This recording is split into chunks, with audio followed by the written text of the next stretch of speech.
Marchman. We're at his gym, Elite Strength and Conditioning, located in Tampa, Florida here. And I'm going to talk to Chandler today about his new program that's coming out called Swole System. And I got a review copy and was checking it out last night. And we're just going to do some questions, a little interview here for Chandler. How you doing today? Doing great, man. It's Flex Friday. Always a good day. Cool. We'll be doing that workout in a little bit. So how'd you get the idea for the Swole System? Well, I had always been a power athlete. I was in baseball when I was in high school. And that had been a year-round thing from the time I was probably 5. So when sports was done, when I was washed up, I had to have some reason to train. And I didn't want to just train just for looks. So I wanted to match looks with performance as well. And a great method that I learned was the conjugate method. Louis Simmons put together a great system with the Westside barbell, and I kind of adapted that to kind of blend in with a little bit of the bodybuilding. So we have the performance side and the aesthetics, and it's worked great for us so far. Cool. And I think in your bio you called yourself a washed-up meathead. Washed-up meathead. That's exactly what it is. So this kind of program's perfect because it gives you a challenge. It lets you still have something to train for. It reaches all your goals at the same time. Absolutely, man. Whether you're a young power athlete in football, track, whatever you might need for any power sports, or just a washed-up meathead, weekend warrior, whatever you want to call it, it's a great way to increase strength, make yourself look good on the beach, and ultimately be able to perform as well. So It's a great system. Now you call yourself Swolgers, and it's called the Swole System. What is swole? Tell us what that means. Being swole means being jacked, being ripped, and being able to do something with what you got. It's not just a look. It's not just how you perform. It's a combination of the two. It's how you carry on with your life. Confidence and just being a badass, man. All right, cool. Because you got some guys that just train to look good, right? But they really can't do anything with it if they got to play a sport or do anything with performance. And you got other guys that are good athletes, but they're missing some of the muscle growth and some of the abs showing and stuff like that. So how did you set this up to kind of do multiple goals at the same time? I know you modeled some of the West Side tactics. What do some of the other days look like? What are some of the exercises you believe in? Well, one of the things that actually CrossFit did a lot of good with was the metabolic conditioning. And I liked that mold, but there was kind of a gap. I didn't really see much organization with some of the things they were doing. So basically what I did is I knew with the weak point training that we needed to do to get our core lifts for powerlifting, which we'll utilize with our with the system. In order to increase those lifts, we had to match it up with the weak point training. And basically, the metabolic conditioning we do on our brick shithouse days, that is addressing those weak points. And because it's in a circuit format where it's strengthening those weak points while also keeping our heart rate up. So it's a great way to basically maintain the muscle that we've worked hard to develop while also keeping our heart rate up, increasing our resting metabolic rate, and burning a lot of fat. Okay, so is that the conditioning or the cardio part of the program? Absolutely, it's the man cave cardio. All right, so that's what, once a week or so? We do that about once a week, and then again every day with our finishers. Okay. We have basically like a miniature brick shithouse day. It's about 5 minutes, and it's a great way to finish the workout and get a little bit of conditioning in as well. Yeah, some of you guys might have seen another product Chandler's got that we sell called Hybrid Finishers, and he's like an expert on finishers. Basically, instead of doing 45 minutes to 60 minutes on the treadmill at the end of your workout and turning a workout into like a 2-hour thing with boring cardio, he's put together these circuit-type cardio sessions called finishers that you do at the end of your workouts. They're quick, 10 to 15 minutes? Less than that, 5-10 minutes. 5-10 minutes. It's quick and intense. And it's not heavy weight. You're using like light dumbbells or barbells, and you kind of go through rounds and you get your cardio done fast. So that's definitely cool. And you got that in every workout? Every workout. Every workout. Now, at your gym here, you train a lot of high school athletes. You've got some college, a few pros. We have everything from the high school, college, and professional athletes to guys like myself that just want to continue being in the shape that they were when they were in active sports, and even pushing past that. We have guys that just want to look good, but also be able to, in a pickup game of basketball on the weekends, really, manhandle people. So it's a great combination of, like I said, the performance and the aesthetics. We want to look good, but we also want to be able to perform as well as we look. So we have two demographics. We have the meatheads and the guys that are still competitive in sports. Okay. Now, do they using the same kind of program? Is that where it came from?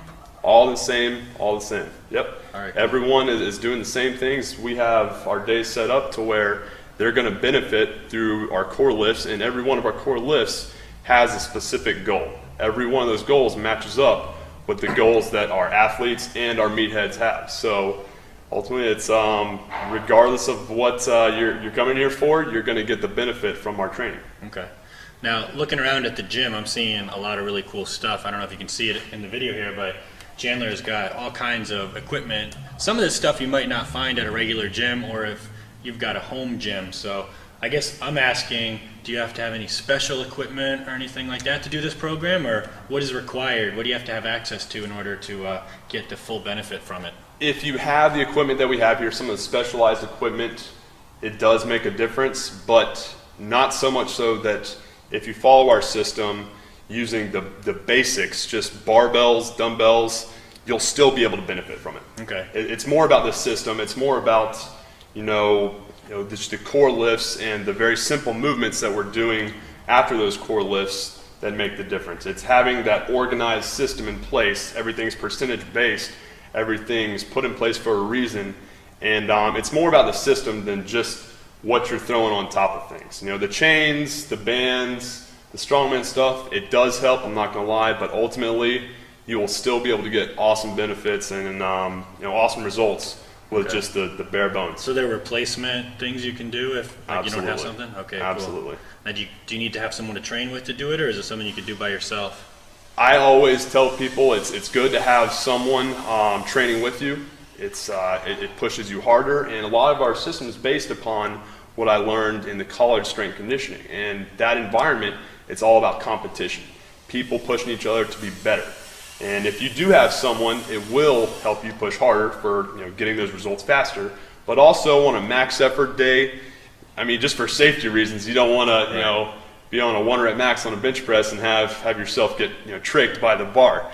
You want to make sure you're minding that, but it does have its benefits past just the safety. You're going to be able to be pushed harder, and when you are pushed harder, your intensity is there, and your intensity is there, you're going to get results a lot faster. That's what we want.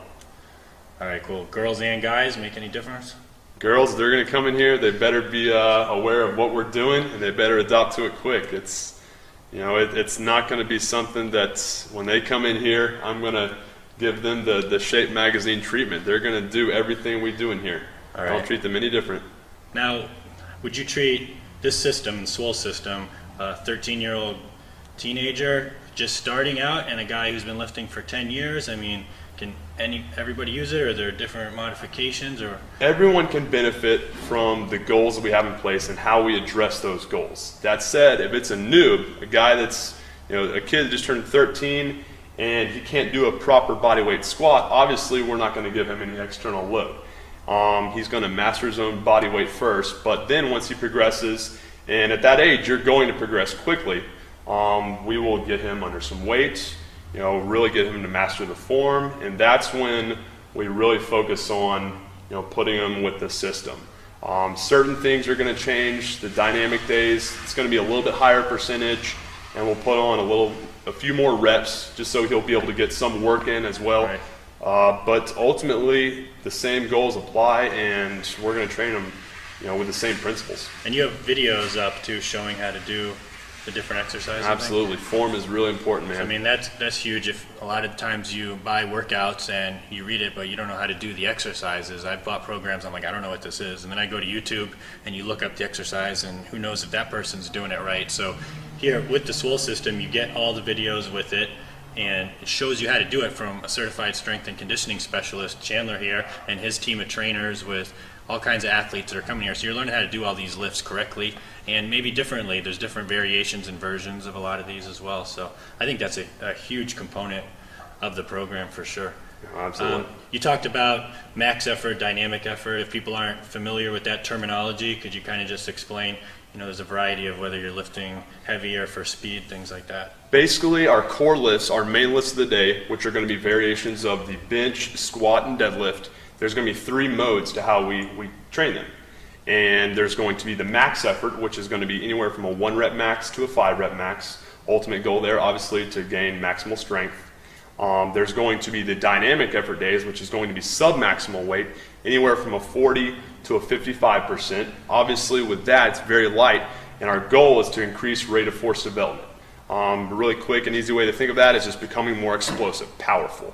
With that, it's going to be more sets but less reps. We're training our body to be faster, more explosive, so we don't want to have a lot of volume per set. We want to get our body to adapt to moving faster, not slower. Those last couple reps, if they're slow, that's what our body's going to adapt to. So with that, few reps, and then we have our repetitive days. That's more of the traditional meathead, old school bodybuilding. That's what's going to put on a lot of size and strength, strength endurance rather, and it's a great way to build muscular endurance as well. For a lot of the athletes we have, muscular endurance is very important, and when you match those three up, you're going to be a bigger, stronger, more explosive athlete or individual, which always helps in life. Plus the finishers for the fat burning, so you don't just get big and bloated and too big, which isn't the look people are going for nowadays. No, not at all.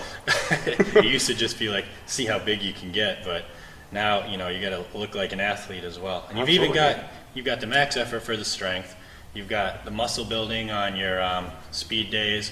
There's also plyos, right, for explosiveness and things. Plyos every day. There's some plyometric, and it's great to actually stimulate the nervous system, basically get you ready for the core lift. The plyos are always going to be before the core lift, so because of the type of movement it is, we're typically going to try to mimic the same movement with our plyos as we're going to do with our core lift. So if we're doing a bench press, we'll probably do a clapping push-up, something very quick and explosive.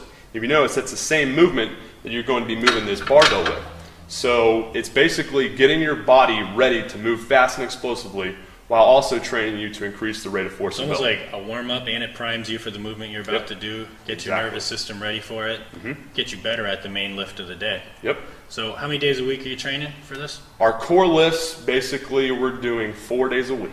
Okay. No, 4 days a week. And outside that, the brick shit house days, our conditioning days, that's going to be once a week. Okay. Past that, it's typically us just getting here trying to recover. It is, it's pretty tough. It's hard on your body, but that's why we have our rest days, and we also have our deloads as well.